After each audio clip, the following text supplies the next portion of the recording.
ప్రభునందు ప్రియ సహోదరి సహోదరులారా, ఈనాటి సువిశేషం మనకి 3 ముఖ్యమైన విషయాల గురించి బోధిస్తుంది.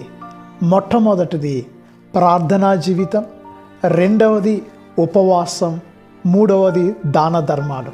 ప్రియులారా, ఈ తపస్సు కాలంలో ప్రార్థన అనేది మనకు ఎంతగానో ఉపయోగపడుతుంది. భక్తి కలిగి దేవునితో సంభాషించుటయే ప్రార్థన అని సత్యోపదేశ సంక్షేమం మనకు బోధిస్తుంది. ప్రియులారా, ప్రార్థన మనల్ని దేవుని చెంతకు దగ్గరగా తీసుకెళ్తుంది. దేవునితో మనకున్నటువంటి సంబంధాన్ని బలపరుస్తుంది. రెండవది ఉపవాసం.